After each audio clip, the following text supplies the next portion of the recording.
God's presence. Exalted is God by creatures celestial, enhanced and adorned by the mysteries of heaven. God's throne is guarded by truth and purity. God is surrounded by mercy and love. Good are the lights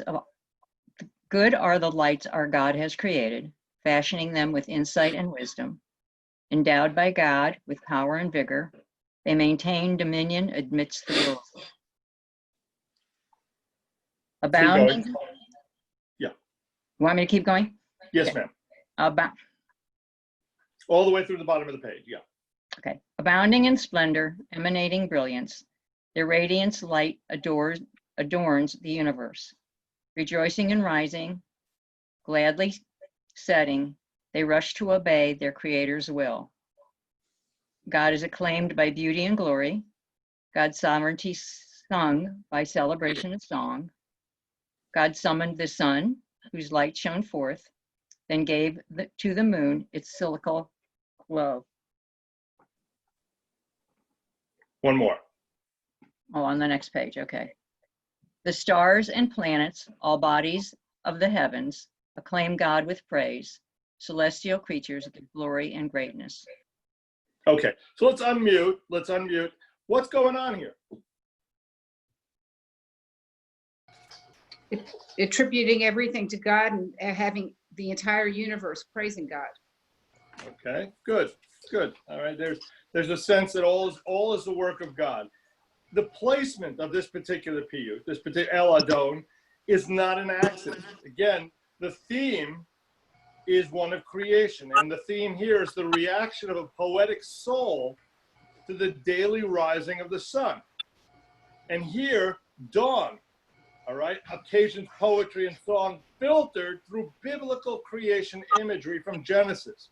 You've got this mentions of the orot, of the lights in the heavens. It's meant to reflect and create and take you back to the creation story. It extols God's creative power, the heavenly lights, the angels. In the evening service, we have a parallel to this blessing that we're working in. And I've given you the text. I'm going to step aside for a second, and I want to look at this parallel blessing as well. And I'm going to read it quickly for you. You have it in the Hebrew here. We're less familiar with it. Praised are you, Adonai, our God, who rules the universe, your word bringing the evening dusk. You open with wisdom the gates of dawn, design the day with wondrous skill, setting the successions of seasons and arranging the stars in the sky according to your will. Adonai Tzevaot, you create day and night, rolling away light before the darkness and darkness away from the light. Eternal God, your sovereignty shall forever embrace us. Praised are you, Adonai, for each evening's dusk. Now, in the evening, you have an emphasis on cycles. And it's not an accident. I ask you to imagine yourself as Adam on the first day of creation, or the first day you're alive in the world, and the sun sets. And suddenly this sense of the world has ended. The sun went away. We continue in our lives because we can anticipate that it's coming back in the morning. But there's a sense of wonder of the cycles of life. Nighttime is more scary to people in general. Crimes happen, things happen at night that are more terrifying. And so we can anticipate the way the world works. And so the evening, the focus is on cycles. Also, I want to point out in this blessing, there's another piece that's at play here. There's a couple things that are happening here. One is we need to take this all poetically, because the writers of a prayer like this said the following. It says, Golel or mipnei choshech v'choshech mipnei or. Rolling away the light before the darkness and the darkness before the light, darkness before the light. What that meant to the ancient world is very different. That rolling, they understood that the rakia that's referenced in this creation story, the sky per se, was really a dome that existed over the earth, the flat earth. Keep in mind, we're talking about 2,000 years ago. And a dome existed over the earth. During the day, the sun would come from the east end of the dome and roll across the inside of that dome all the way to the western side. At night, it would go through a gate and roll across on the other side where we couldn't see it, and come back to the east, and then in the morning come through a gate and start the process again. So that rolling in ancient man's understanding of science was a rolling of the sun across this dome. Okay? Obviously, I hope we all will agree that that's not the way the world works. Please tell me that that's the case, okay? But that was the ancient man's understanding. And so if we were to take this literally in the way they did, it would fall on its face. There's more, we have to look beyond that and understand the essence of what's being talked about here, and that is that things are cyclical. The fact is that our seasons occur in sequence, or we couldn't plant. The way the world works is somewhat understandable, or we could not prepare for what's going on from time to time. The third thing I want to point out are the last two words of this blessing. In Hebrew, it says Hama'ariv Aravim, and they translate that as for each evening's dusk. Naomi, you want to tell us what Hama'ariv Aravim means? You need to unmute. You want to give us a sense of it? It's using the same root as Erev in a verb sense. Yeah. So he's evening the evening. I don't know how else to say it. That's exactly the case. And that is a biblical poetic form. In other words, the evening gets its essence of evening from God. That's really what's going on here. There's no parallel to that kind of poetry in English per se, but Hama'ariv is the root is Erev, who evenings the evening. All right, is what's really going on. I just wanted to point out some of the biblical, the poetry going on here that you wouldn't know from any translation you're ever going to find, because people wouldn't understand what that means. All right? All right. So, the morning blessing refers to darkness several times, and the evening blessing refers to light several times, because they both reflect human consciousness of the divine that's aroused by the changes that are going on in our cycles of life, all right, throughout the day. And there's a sense of being awestruck. One can see the world and just walk away and say, all right, the sun rose. Or one can walk away with a sense of awe, that you're pulled out of the ordinary, all right? And that, my brother posts, he loves the sunsets in Phoenix. And he posts these pictures all the time. And they're bright colors. And one can be awestruck by that, or one can just ignore it and go about life. And the choice becomes, what do you want to see? All right? And this is the poet saying, it's amazing. Stop and see. El Adon, which we've talked about here, is a long prayer we all sing. On a weekdays, as I said to you, it's a much shorter version. All right? And it reflects the fact, and you'll see this throughout, and I don't know the congregants would be happy about this thought, but this was what the rabbis thought, that on Shabbat, take all the time you want. All right? There's no place to go. There's nothing to do. The service is extended. I just did the weekday Shacharit service with the minyan. It took us 35 minutes. If we had a 35-minute Shabbat morning service, I'd probably be killed. Okay, it's 2.5 hours. All right, there's this sense of on Shabbat, it's okay to extend. We sing more. All right, the melodies are more extensive. We embellish on the way the words are interpreted. We have the luxury of time. Now, for us, El Adon is said on Shabbat. It's never said on a weekday. If it's a festival, we skip it. I do want you to know that the Sephardim do say it on festivals, although I can't quite figure out what, and I have not been able to find. I even saw one rabbi who said, I don't get it. All right, what the link is to the festivals, because it's a song about creation, and that's not the theme of the festivals. Nonetheless, they do recite it, and we need somebody who has a Sephardic rabbinic history to be able to answer this for us. In the form of all biblical poetry, all right, we have a lot of piyutim on the high holidays, all right? There's a lot of them. There's no rhyme to it. Poetry in English tends to focus on rhyme. In Hebrew, in the poetry, it's not on rhyme, but more often on an acrostic or something to do with that. So if it's an acrostic, there's 22 letters. You're going to find 22 verses. It's not an accident, okay? let's take a look at the first 8 of these, Aleph through Chet.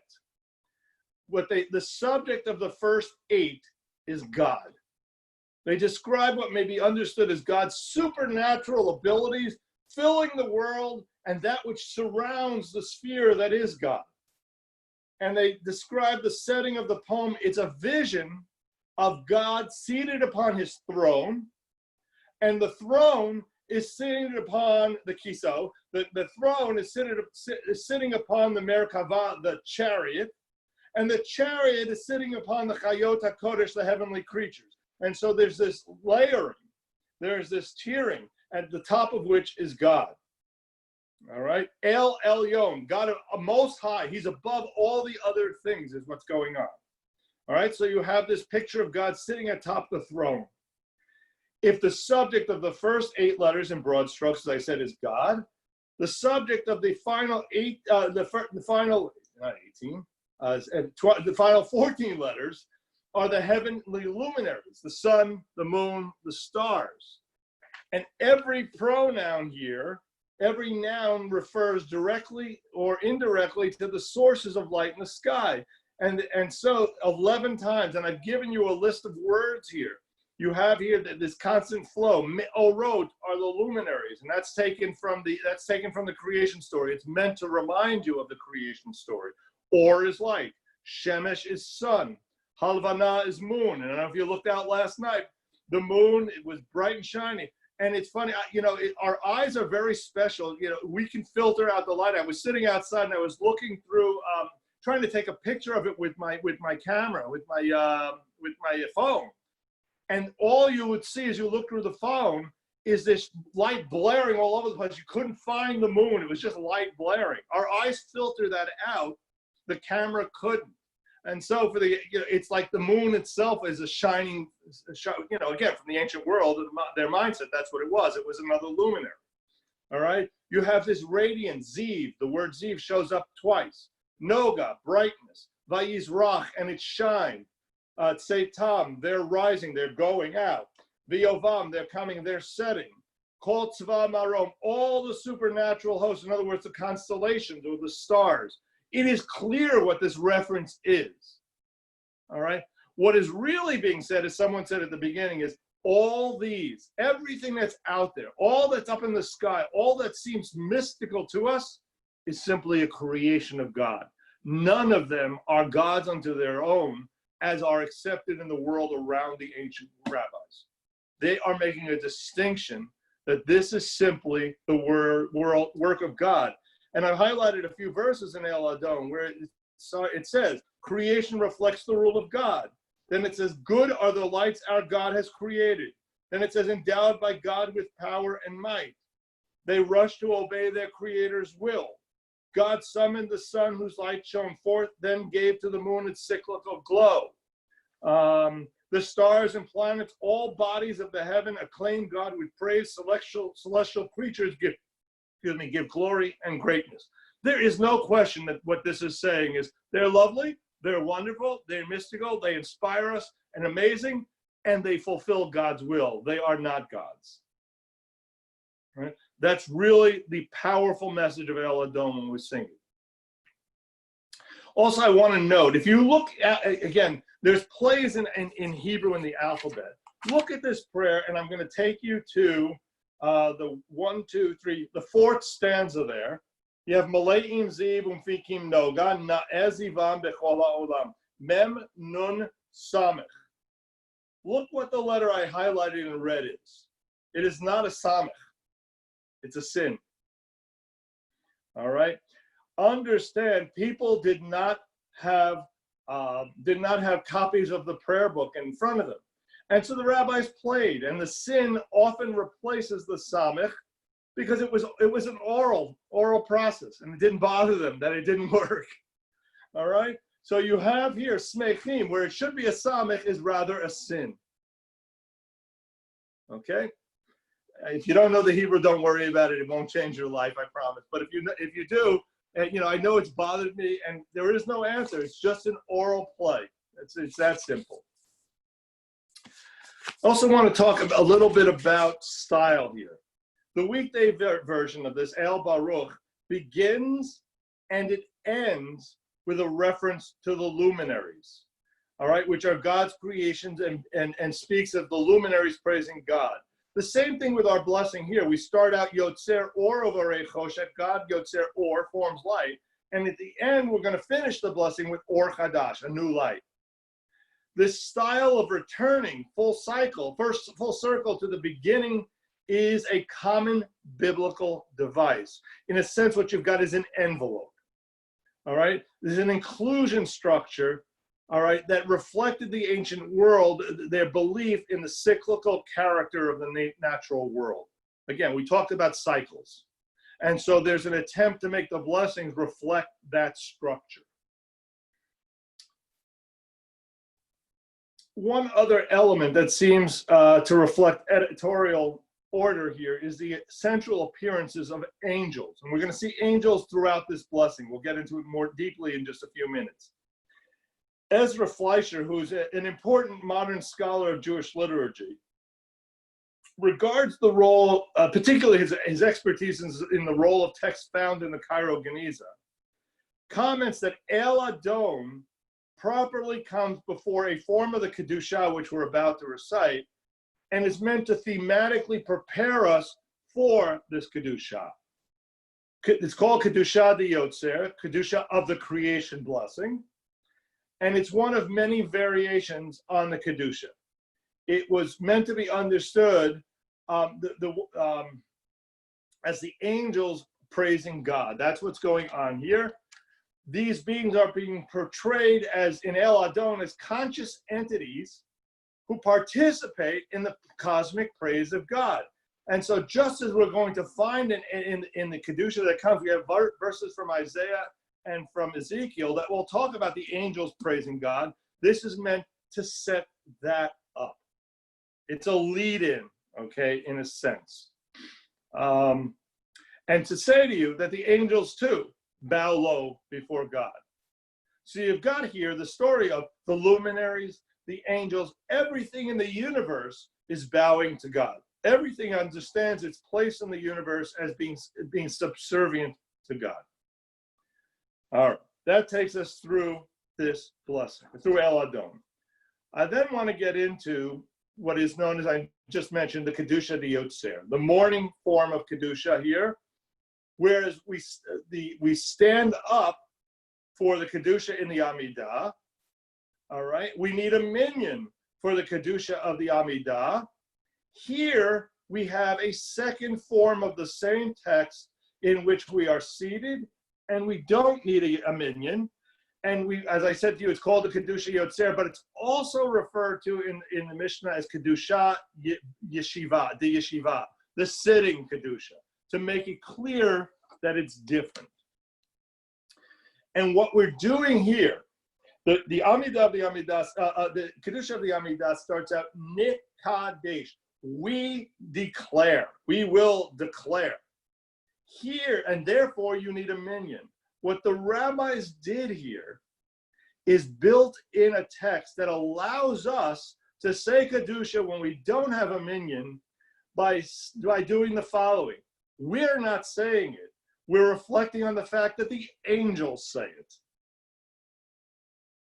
And so they get around, and this way, even if you don't have a minyan, you're able to, in a sense, reflect on the concept. And when we were doing in the early weeks of COVID, and we were doing the entire service on live stream and therefore didn't have a minyan, it was very important to include this section because we weren't going to say Kedusha during the Amidah without a minyan. So it's an enabler.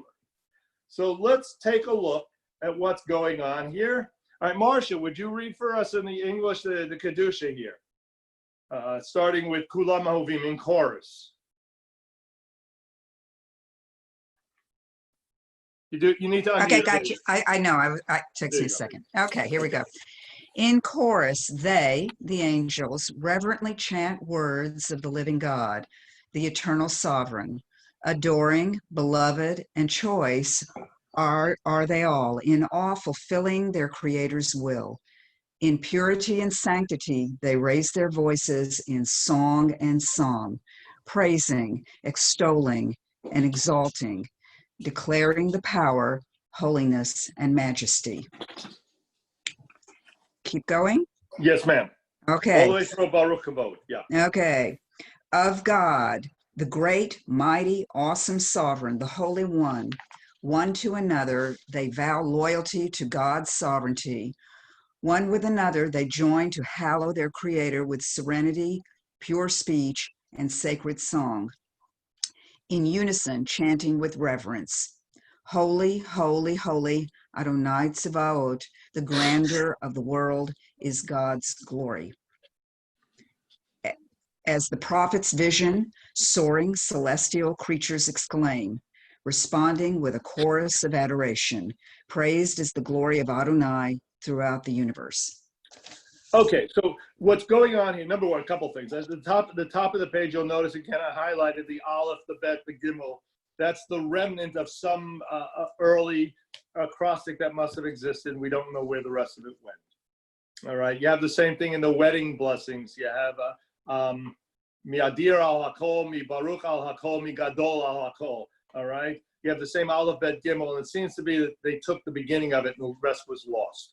The essence, the message, the purpose of saying these lines, this section, is to say the lines Kadosh, Kadosh, Kadosh, and Baruch Kavod. Those are the biblical texts. Everything else is an introduction to the biblical text. So you have here in unison chanting with reverence, and what do they say? Kadosh, Kadosh, Kadosh. Then you have responding with a chorus of adoration. What do they say? Praise is the glory, Baruch Kavod. And those are the lines we all sing out loud. We are reenacting the angels' behaviors in this moment, okay? Everything else is sort of the framework to enable the recitation of those lines. And again, there's a message here that the luminaries do nothing more than obey the command, and so the same thing with angels. We learn of their total dependence, their utter dependence on God, all right?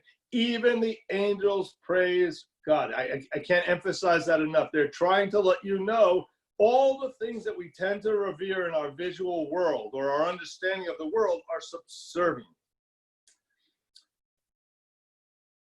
There's also here a tension between the individual and the community, and it's reflected in a line in this blessing, in this text, which describes a scene in which the angels on high chant, Kulam ke'echad, Onim v'orim b'yira, all together as one, chant and speak with reverence and awe.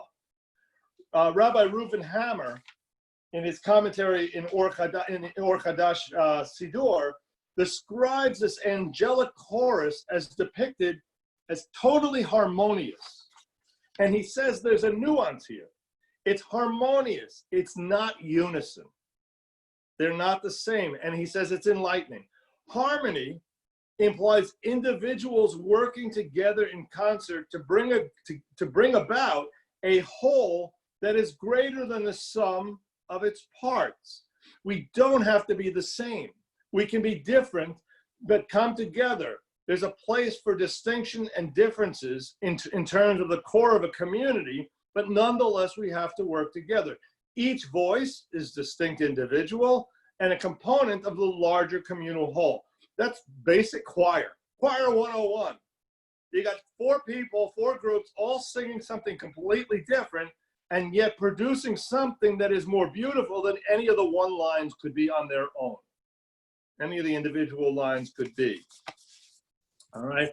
And so you've got this harmonious nature of the angels as opposed to singing together in unison. I guess that means if you're going to harmonize anywhere in the service, Kadosh, Kadosh, Kadosh would be a great place to add some harmonies. Okay, we get to play the angels. That doesn't mean you can't harmonize anywhere else. That's also good. Bring it, as long as you're on key. Nomi, did you have a question? Please. Why do we bob up and down? Kadosh, Kadosh, Kadosh. So I remember my 7th grade teacher teaching me that in a sense we're acting out like angels who are. Remember this hearing? that we're reaching on up to El Elyon, to the high. We're trying to reach out to the highest of the high.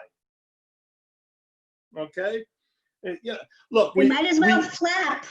Yes, if that works for you, you might get some odd stares, but if that works for you, go for it.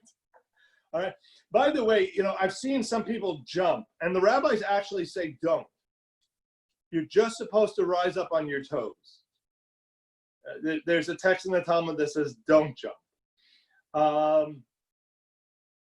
We stand with our feet together for Kedusha. That's the tradition. We sway back and forth. All right. In a sense, we don't do that in this one, but in the Kedusha, when we do it together as a community for the Amidah, we shuckle. There are behaviors that are reflecting some of the meanings of the words. I shuckle all the time.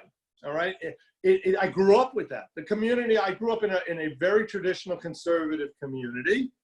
All right. As a matter of fact, when we got a new rabbi who sort of took us to the left, the community I was with broke off and formed a modern Orthodox synagogue.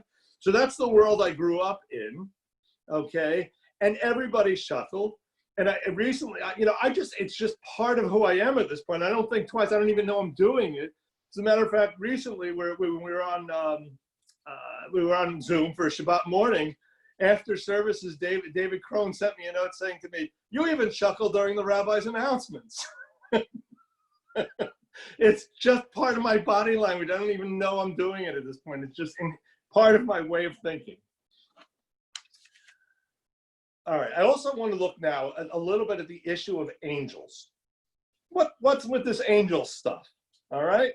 Most of us are not imagining there are angels floating around with harps. That's not how we understand the world. What's going on here? In Hebrew, the Hebrew word for angels is malach, the shalach, to send. It's a messenger. An angel is a messenger. They are not independent. They are created by God for a specific purpose. Where that really is significant, okay, is the concept of Satan.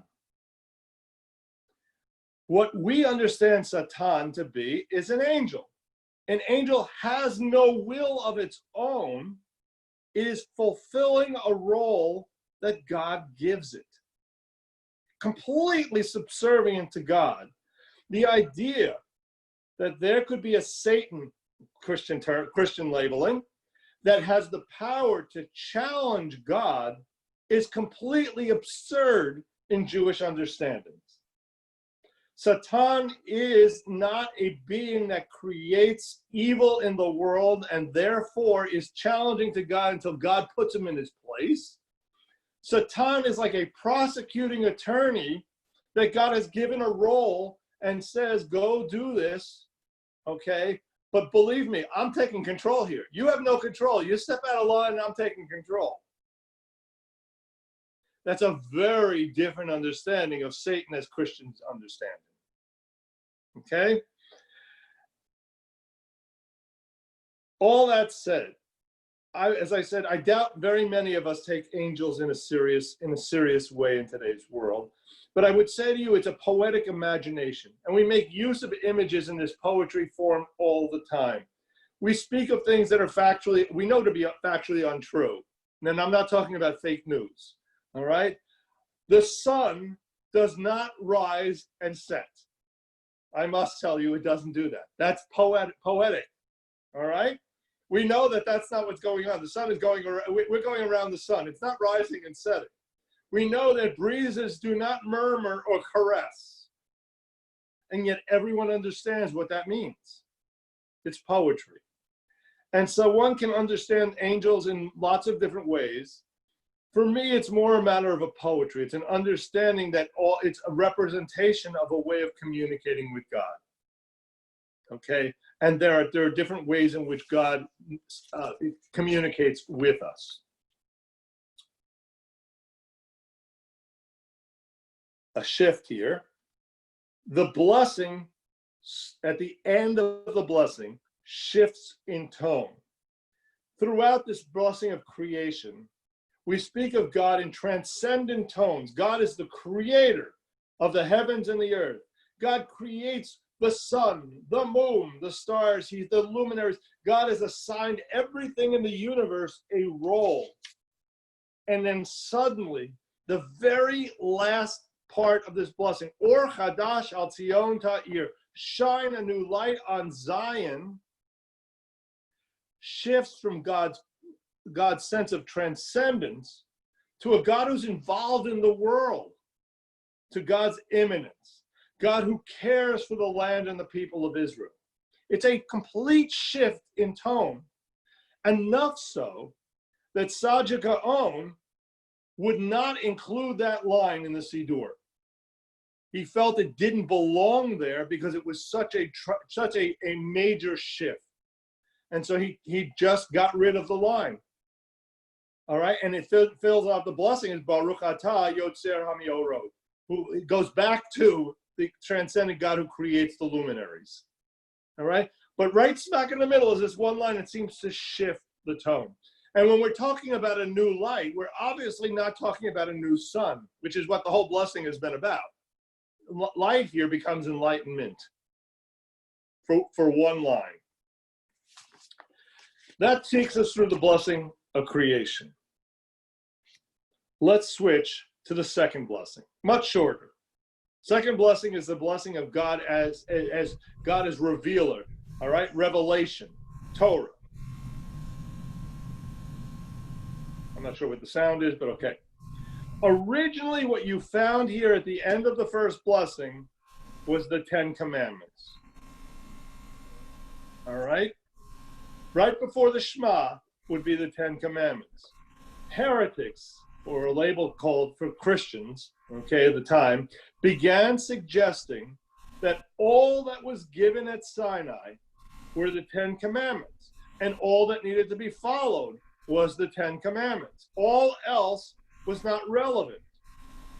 And to make it clear that that is not a Jewish understanding, that from a Jewish perspective, all of Torah was given at Sinai, the rabbis removed the 10 Commandments from its place in the liturgy and replaced it with this text of Ahava Rabbah, which speaks of God's love being fulfilled by giving Torah. All right? So the message goes from 10 Commandments to all of Torah as a gift from God. All right. So let's see. Lisa, would you read on the next page? You have Ahava Rabbah. Would you read us that page? Deep is your love for us, Adonai our God. Boundless your tender compassion. Avinu Malkeinu, you taught our ancestors life-giving laws. They trusted in you. For their sake, graciously teach us. Our Maker, merciful Provider, show us mercy. Grant us discernment and understanding. Then will we study your Torah, heed its words, teach its precepts, and follow its instruction, lovingly fulfilling all its teachings. Keep going. Keep, please. Open our eyes to your Torah. Help our hearts cleave to your mitzvot. Unite all our thought to love and revere you. Then we will never be brought to shame, for we trust in your awesome holiness and will delight in your deliverance. Bring us safely from the four corners of the earth and lead us in dignity to our holy land, for you are the source of deliverance. You have called us from all peoples and tongues, constantly drawing us nearer to you, that we may lovingly offer you praise, proclaiming your oneness. Praised are you, Adonai, who loves the people Israel. Okay, let's take this apart. So sometimes you'll hear people talk about this blessing as a blessing of love. And essentially it is, but it's not love in the way we understand. It's not some ephemeral love. That God just loves us. That's not what's going on here. What's going on here is a very concrete expression of love, and that's Torah. Okay? God expresses God's love by giving Torah and laws in life.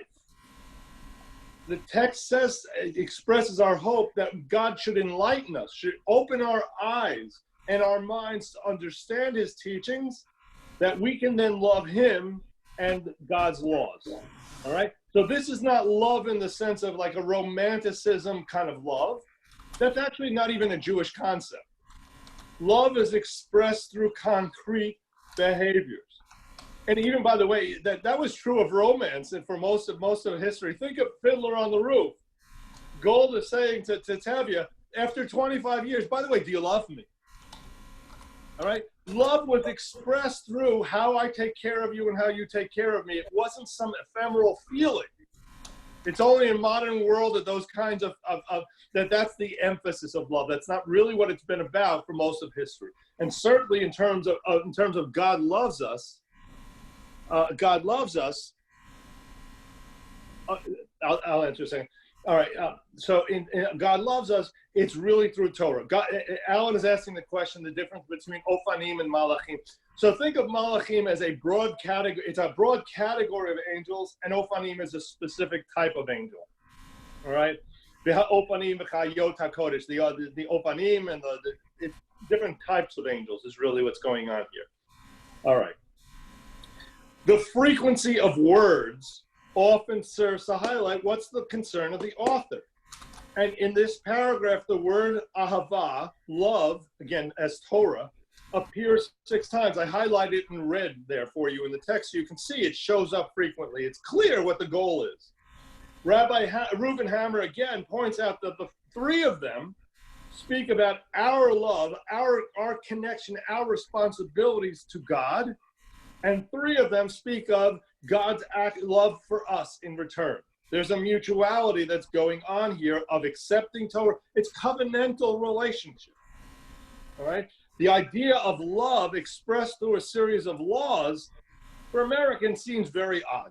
It's counterintuitive. All right? However, consider the analogy of children who grow up in a home without rules. And psychologists have studied this. And they report not experiencing love, but apathy. Okay, when a parent, assuming it's a healthy parent relationship, parent setting rules is really expressing love and care and concern so that you're taking care of the safety and the growth of a child. You're making sure he or she learns not only how to function, not only to function so they don't cross the street and get killed.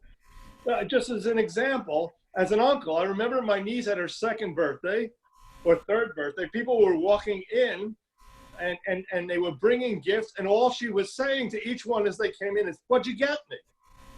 All right? The uncle turns to her, not out of retribution, not out of punishment, and says to her, "That's not appropriate. What you do is you say thank you." You're teaching somebody how to survive productively in society in a way that everybody won't reject them. That's love. Okay? That's a form of love. And so in a sense, for Jews, and the Rabbi talked about this yesterday, when we talk about love, we talk about responsibilities, not rights. Okay? There's a big difference. And again, we have throughout this text, God's love of Israel is the first and the final subject of this bracha. It's the envelope that we talked about before.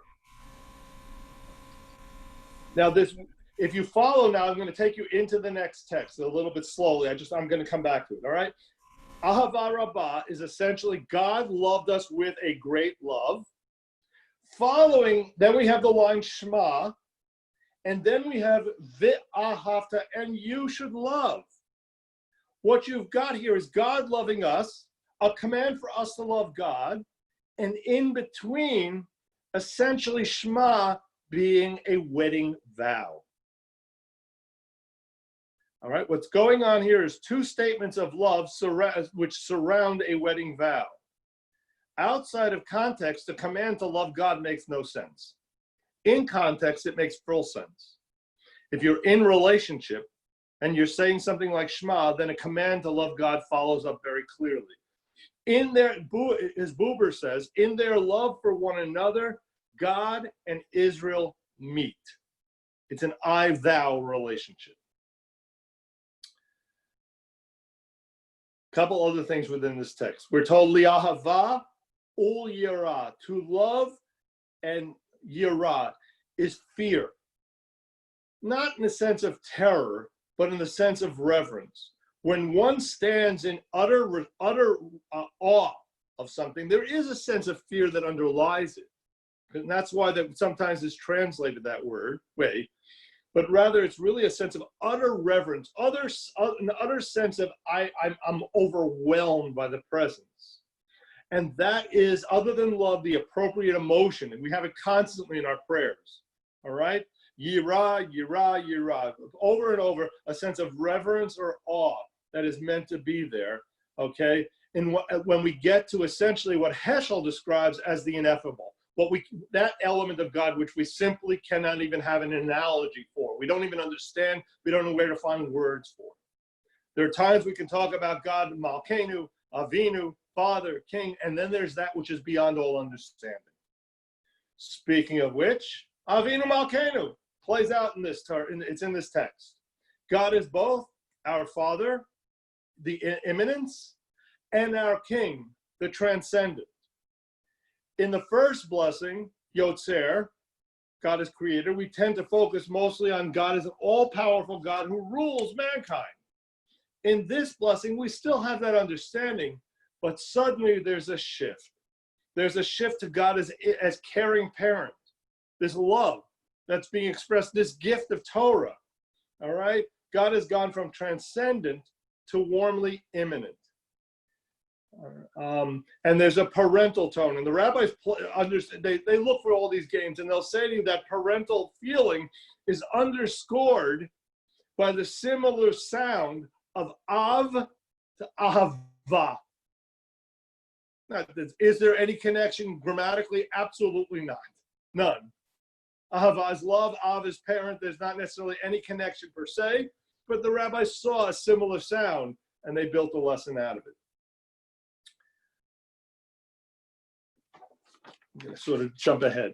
You then have, I highlighted here, V'dabek libenu. Lift up our eyes to your Torah, V'dabek libenu, and our heart should cleave to your mitzvot. In Chassidut, the word dabek, V'dabek, which we sing here, we say V'dabek libenu, we sing it, okay? It's part of our vocabulary. Means much more than a cleaving or remaining close.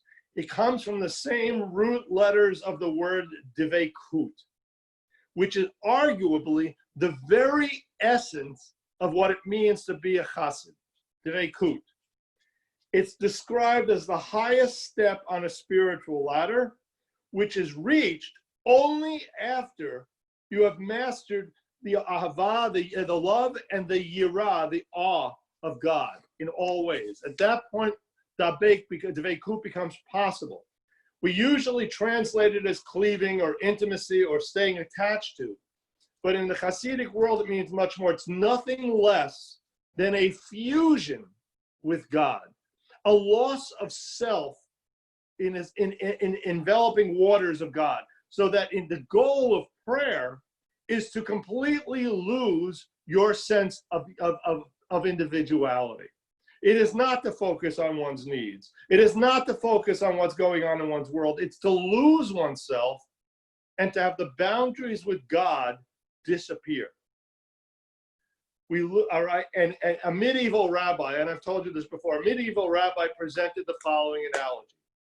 Each raindrop has its own distinct composition, its own identity. However, when it falls into the sea, the boundaries are lost and it becomes one with the greater body of water. That's the goal of prayer.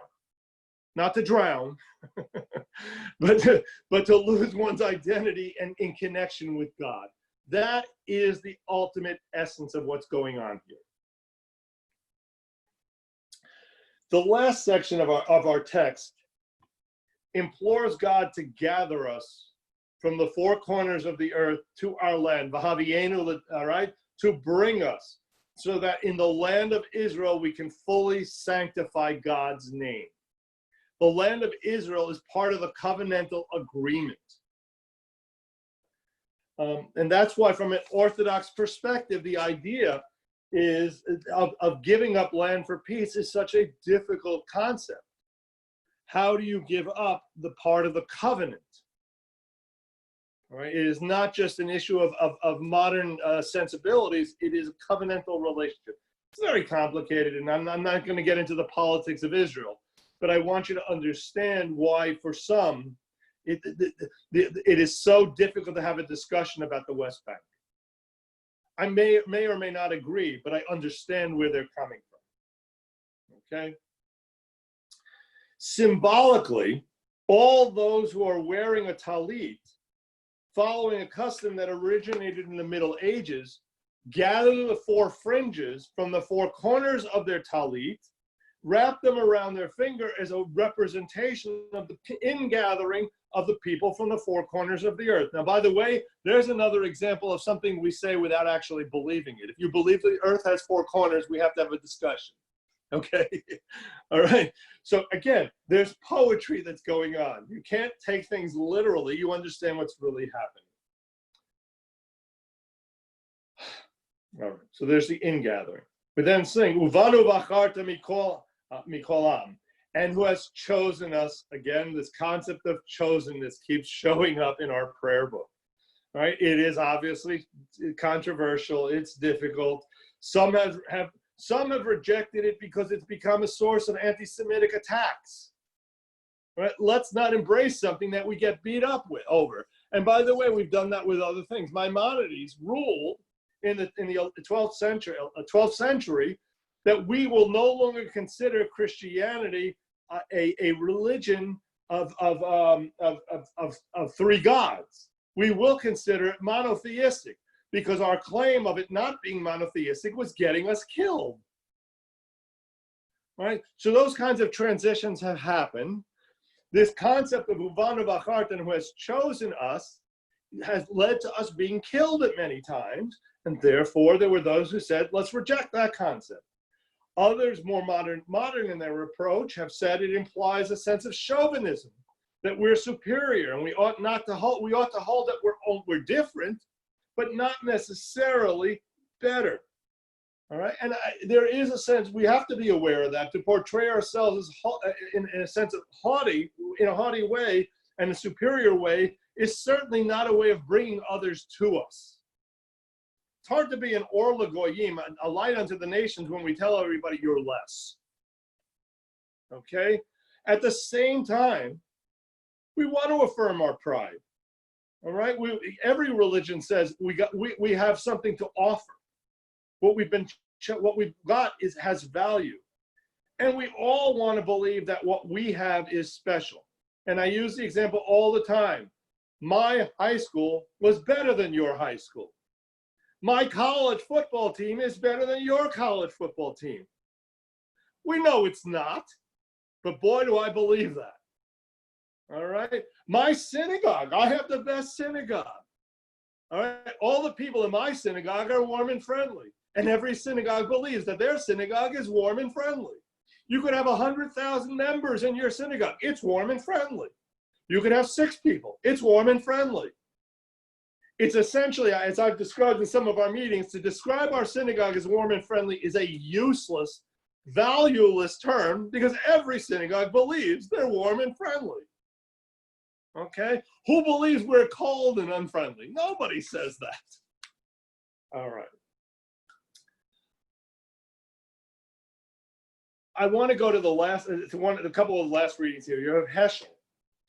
Heschel's reading number 4. Sarah, would you read the reading number 4 where it says, we have not chosen God? We have not chosen God. He's chosen us. We do not say we are a superior people. The chosen people means a people approached and chosen by God. The significance of this term is genuine in relation to God rather than in relation to other peoples. It signifies not a quality inherent in the people, but a relationship between the people and God. All right. Heschel says that being a chosen people is a command, not a description. We must live our lives in partnership, in a relationship with God. Fulfilling mitzvot. Nothing in this concept suggests that other peoples cannot have their special relationship with God as well. If this is an opt-in, you are not You are not chosen by birth. You are not chosen. We are not chosen by being. We are chosen by opting in to rules. When you behave in a certain way, you become part of a chosen people. When you don't observe certain things, you are no longer chosen. You have to choose to be chosen. Okay? All right. I want to finish up. Larry had asked me a question last week, and I responded, and I said to him, ask the question again. And that question was what is the difference? I used the term Bible, and I used the term Torah. Are they the same? I see a couple heads shaking no. Right, correct. They're not the same. The reason being, Bible would be the equivalent of Tanakh. Right? It's a larger category. When I refer to Bible, I'm referring to three sections: Torah, prophets, and writings. All three make up the Bible. So in a sense, Torah, although it is by definition the holiest of the three, Torah is a subcategory of Tanakh, of Bible. The word Tanakh is an abbreviation. It comes from the Tav of Torah. Nevi'im in Hebrew is prophets, the Nun, and Ketuvim, the Kaf or a Chaf, becomes the Ch. So Tav, Nun, Chaf, Tanakh is an abbreviation for Torah, Nevi'im, Ketuvim, Bible. So Bible and Torah are not the same. Bible is the large category. Torah is a subcategory, the most essential component of Bible. Okay? So I hope that answers that question. All right, I'll open the floor to questions about anything we talked about today. So you can unmute and feel free. Bring it.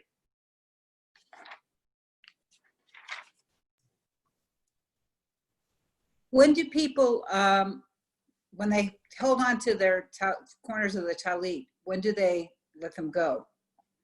Okay, so it's at the end of the Shema, the third paragraph, and we'll talk a lot about this in a couple of weeks. There's three times that we say the word tzitzit, and we kiss them, and then in the paragraph after, there's three more places to kiss them. And so it's actually in the prayer that starts out Emet ve'emunah, all right? Wait a minute. It's Go'aleinu Go'el Avotenu. Yeah, it's it's a paragraph that follows the Shema. Okay. And I'll lay it out when we get there, and you have the text in front of you. Lisa, did you have a question? No. It's me. Oh, yes. I just have a comment, or you can react if you want to. When you just did the discussion about chosen being to opt in, I could not help but wonder if a variation of that could be used to help people here in Texas opt in to wearing masks, washing their hands, social distancing, etc. It's probably very naive of me, but that was the thought that came to my mind at that point. That was the Well, sermon. look, I'm going to try and avoid the politic of it, but I'm going to say to you, the rabbi and Dr. Actor spoke about this yesterday, because in yesterday's Torah reading, you have the issue of disease and separation and distance and the role of water and cleansing.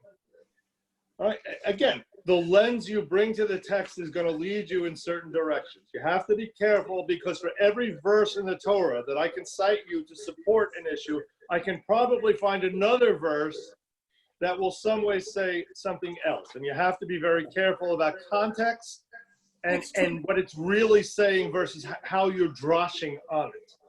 Okay, how you're interpreting it. Pushing me back. Yeah, so the answer is, look, at the end of the day, I think the answer for a Jew is in Jewish tradition is pretty clear.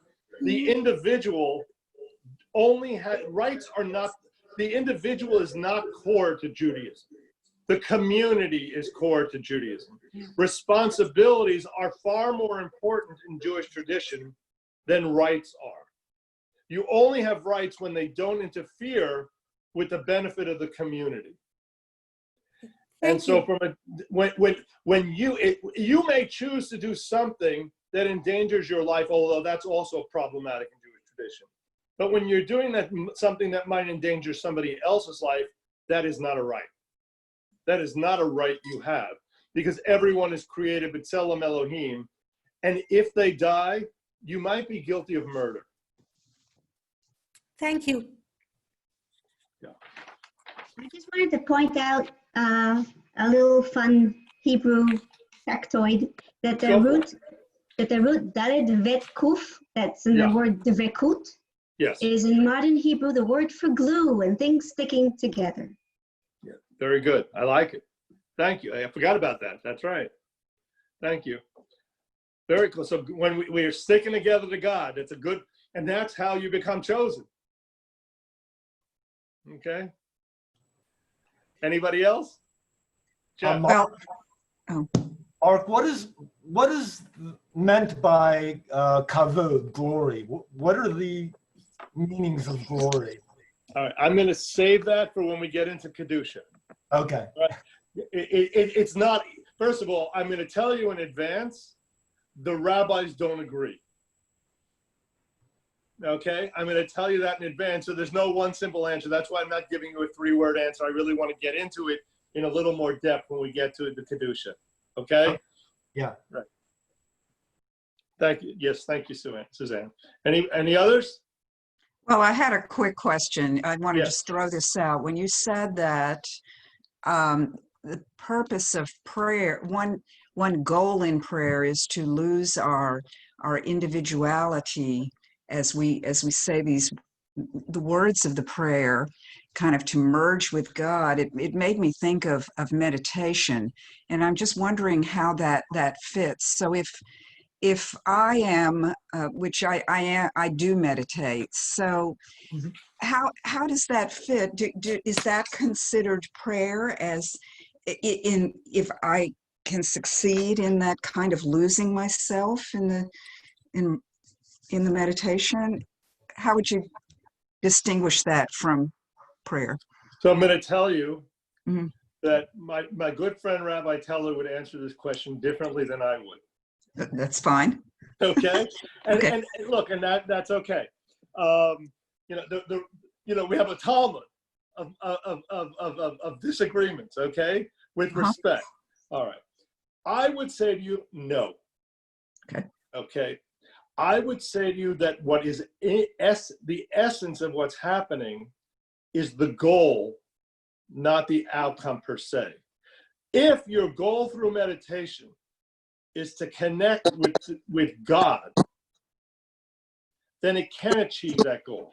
If your essence is to sort of lose yourself so that you can find a sense of peace, it's not prayer. Okay. Okay. Again, that's Mark Levine. I think Rabbi Teller would answer differently, and it doesn't make him wrong. I mean, he and I, my brother recently watched one of Rabbi Teller's weekday minyanim. All right, and he called me and he said to me, "Boy, you guys couldn't be more different in prayer." Okay, it is. We are different, and there's a sense of respect that comes with it. In a sense, it's good for the congregation as well, because we can offer different things in the congregation. We come to it from a very different lens, and that's good. And there's a sense of respect. So he would say to you, yes, because for him, there's more of a focus on community in prayer. And for me, it's more of a focus of attention on God.